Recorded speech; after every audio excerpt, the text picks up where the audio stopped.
Hi and welcome to Career Magic. My name is Nitin Kulkarni and today I'm going to talk about a subject that evokes very strong emotions amongst career professionals at all levels. And that topic is office politics. A more pressing question is, how do I deal with office politics, grow and thrive in my career in spite of office politics? So, how do I do that is the question. And I know many people are frustrated and have a lot of negative thoughts about office politics. Well, the first thing I want to tell you is, the reason you must watch this video all the way to the end is I'm not going to advocate fighting office politics or combating office politics. I'm not going to tell you to do negative or unethical things in order to deal with it. I know, because it evokes strong emotions. So the feeling many of us get is that I don't want to deal with this. I don't want to get down to that level. I don't want to engage in office politics. But the problem is that if we do that, there's a real danger that we will not grow to our potential in our careers. So I'm going to give you a 6-step approach on how to deal with this and, in a sense, make office politics irrelevant to your growth and a flourishing career. So let's get started. So the very first thing is that you need to change your mindset about it. I know many of you, when you're thinking about office politics, the words that come to your mind are manipulation, backstabbing, and those sorts of things, right? Complaining, negative thoughts. Think about yourself as wanting to become a river or an expert river swimmer. Suppose you wanted to swim in a river and become an expert at it. Now, we all know that a river has a current, a river has a flow. If you want to become a river swimmer, there is a river current that you have to deal with. It exists. You can't run away from it. You don't have to like it. You don't have to hate it. You have to acknowledge its presence and behave in a manner that makes you successful in spite of the presence of that river current.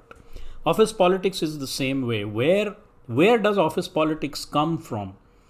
Well, where there are people, there are emotions and there are conflicting interests. And when that happens, there is always emotional tendencies, emotional undercurrents at work. And some of the results of that is what we call office politics. So it exists. You can't run away from it. So the step one for us to work with it and thrive in our careers is to acknowledge that it exists and get all this negative thoughts out of our heads. Just say that, yeah, it exists, that's fine. But my priority is to grow in my career, thrive in my career, make an impact, and I'm going to do it irrespective. So that is the first step. The second step to dealing with it is to understand the types of people that exist in an organization and where you are. What type of person are you? So to talk about the different types of people, I will give you a 2x2 matrix. So let's say the vertical axis, you have low skills. So there is a set of skills that you need to thrive, to grow in an office politics environment. There is a set of skills which I will talk about. Now, if you don't have those skills, you tend to shy away from it. So I will call these people low skilled people. So skilled, not your functional or technical knowledge, but the skills to deal with this situation are low. And then there are some people whose skills are high. So that is one axis. On the other axis is how is your attitude towards collaboration and working with people. So there is a set of people who have a fairly narrow self-interest. They are looking out for their task, their project, their promotion, their results, their visibility, etc. So it's a very narrow self-interest. And whenever they have an opportunity to take an action, it will be in their own self-interest. And then there is a set of people who think a little bit broader. Not only are they looking out for their own self-interest, but they believe that if they look out for the greater good in organizational interest, in the interest of the larger group, they will grow also along with that. So what are the two axes? Low skills, high skills, political skills. Very narrow self-interest versus a wider interest in the greater good. Now, based on these two axes, the first set of people is who have low political skills, and I'll describe what those skills are in just a moment. Low political skills and very, very narrow self-interest. These people I call powerless because they are consumed by self-interest, and because they don't have these skills, they do not engage with the organization, other people, etc. in a very meaningful way. They are powerless to make an impact. They really get stuck. The second set of people is people who have a desire to have a wider agenda and make a larger impact, in the organization, in their own group, etc., but lack these skills. These are people I call naive. Why naive? Because they want to make a larger impact, but with the lack of these skills, it's really hard for them. So the desire exists, they want to make a bigger impact, but they are naive in thinking that they can, because they don't have these skills to engage with the wider organization in order to make that impact. The third set of people have these skills. So they have some of the skills, the political skills, but they have a very, very narrow self-interest. And these are the people I call manipulators. So they use these skills to drive their narrow self-interest, and these are the people who give this whole dynamic a bad name. When you have negative ideas in your head about office politics, you're thinking about people with a narrow self-interest, but who have good skills, and therefore they are able to maneuver things around. These are manipulators. And then the fourth set of people is the set of people who have good skills and who pursue a larger interest, a wider interest, a greater good, are open to collaboration, etc. And these are the people who are the most successful because they are able to achieve this wider agenda and make a larger impact because they have the skills. And in all of this, I'm saying that the functional and technical skills that you need to do your job, the basic competence, is given. Given that, I'm talking about these four sets of people: powerless, naive, manipulators, and impactful is the fourth box. You want to be in that box. So the second step that I'm talking about is you have to assess where exactly are you, and therefore what sorts of actions. So for example, if you are in the naive box, you need to develop skills because you're already pursuing the larger interest. If you are in the powerless box, then you have to work on both dimensions. Whereas if you are in the manipulator box, you wouldn't be watching this video actually if you were in that box. But people like that need to develop a wider interest, contribute, collaborate more. So that's the second thing. Assess yourself where exactly, and you may not be in one box all the time, but where are you most of the time, particularly when things get a little tricky in your organization, in your immediate environment. Which box do you belong to? It's really important to have that realization.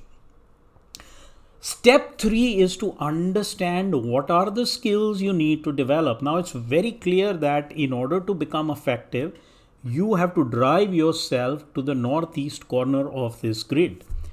And the question is, how do you do it? So obviously in order to go northeast, you have to develop a wider agenda and become more visible and contribute more, collaborate more.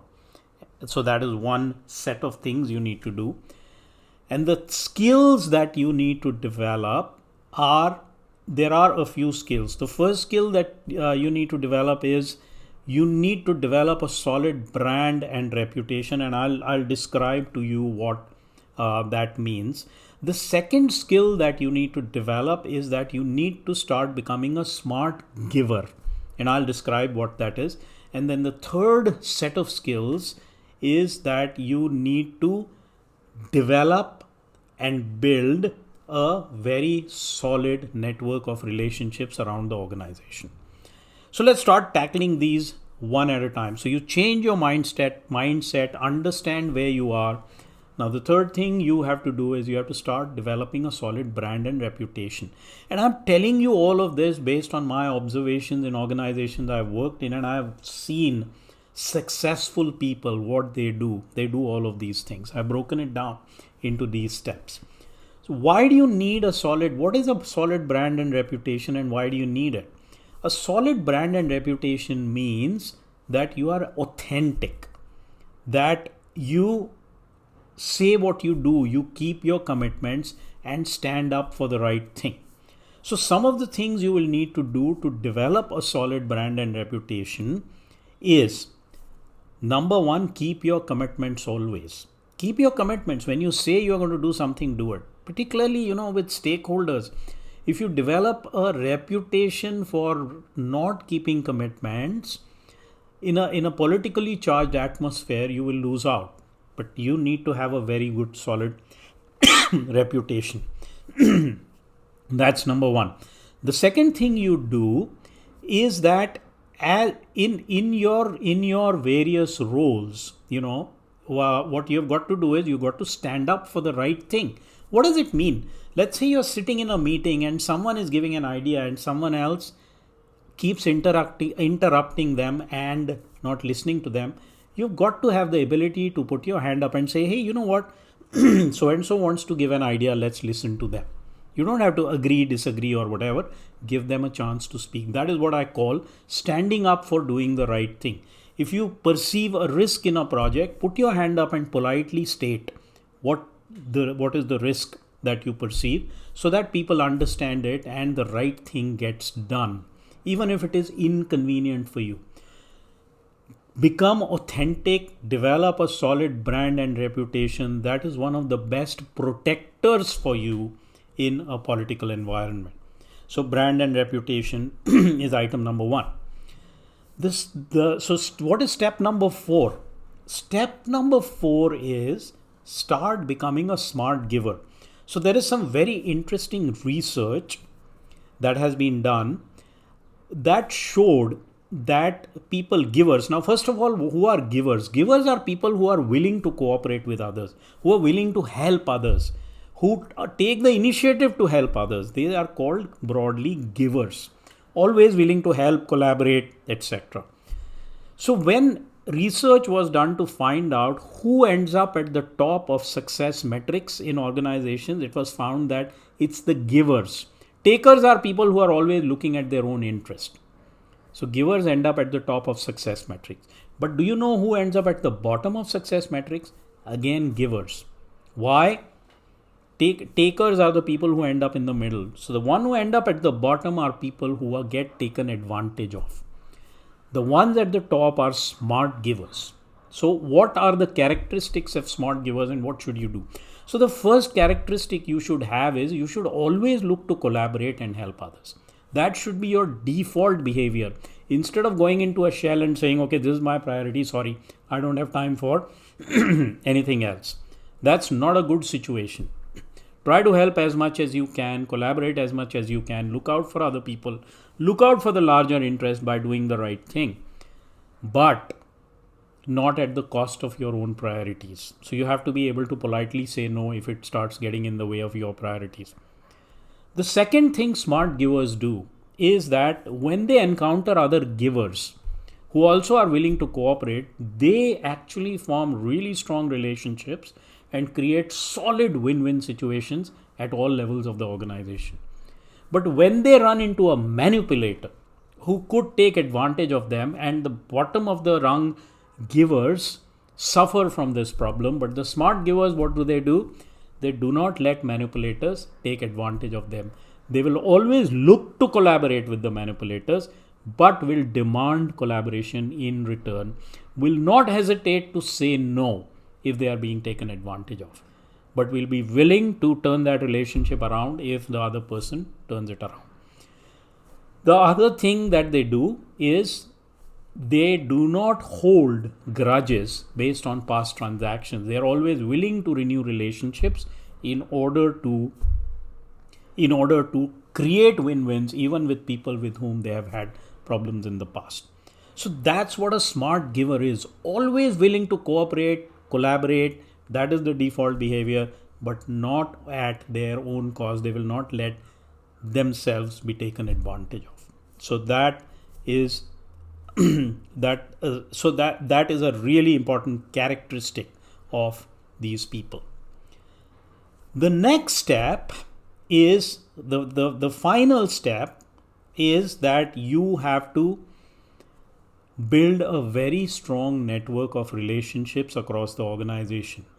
A good solid network protects you against politics, people, against the manipulators who may actually do negative things and take advantage. Imagine a situation where you have a strong brand and reputation, where you are a smart giver and collaborate with people. If someone is trying to take advantage of you behind your back, chances are that if you have a good relationship with this person, they will stand up for you and protect you. So a good relationship network acts as a solid protection, a defense against the manipulators in an organization. What can you do in order to develop this solid network of relationships? The first thing is, whenever, every 6 months or so, or whenever your role changes, sit down for 15 minutes and make a list of the important stakeholders in that role. Identify the really important ones from that list and say, you know what, over the next few months, I'm going to be proactive in building a rapport and relationship with them. Don't let your relationships with important stakeholders be transactional, which is only for the work that you need to do, you talk to them. Make it a more strategic, transformational relationship where you have conversations with them about what makes them successful, about how you can help them, how you can work better together, about their interests, their pain points, etc. Have meaningful conversations, build relationships around the organization with important stakeholders. So that is one. Be proactive about it, not reactive. The second thing is, find peers around the organization, even within your own group, with whom you can build closer relationships. Intergroup relationships, for example, where you have to sometimes, or not sometimes, often you have to work together to get a project done. Develop good informal relationships and rapport with people like that, but for that you have to make an investment. If you're going out to lunch with the same people every day, maybe twice a week you can go out to lunch with a different person. Call someone, say, hey, I want to talk to you. I want to understand what's going on in your world, and develop a network. The third thing you need to do to develop relationships is widen your interests. Read more widely. Subscribe to medium.com and read articles. Take some time away from your social media time and spend time on developing wider interests. Learn about different kinds of cuisines, different sports, and so on, different technologies if you're a technologist. Develop wider interests so that you can have meaningful conversations with people and build rapport. So if you do these things, first of all, change your mindset, accept politics and say, I'm not going to be negative about it. Second, assess where you are in that 2x2 matrix so that you can take appropriate action. Third, understand what those actions are, that you have to slide right and slide up. Okay, those are the actions. Fourth, build a solid brand and reputation for yourself. Think about what you want to stand for and be authentic. Number 5, be a smart giver. Look to collaborate by default always, but make sure you're not taken advantage of. And last but not the least, build a strong network of relationships that will give you a leg up. Now, did I tell you, say anything about doing anything negative or, figuring out how to combat someone who is being political? I didn't. By doing these things, this is what the really successful people do. By doing these things, they make office politics irrelevant. So start trying these steps out. See how it works out for you. And I'll have many more videos on this channel to talk about some of these things in a lot more detail, some of the hows of some of these things. if you like what I'm saying, make sure you like my video and subscribe to my channel so you get notifications on what new ideas and strategies I'm putting out there to create magic in your career. Bye for now.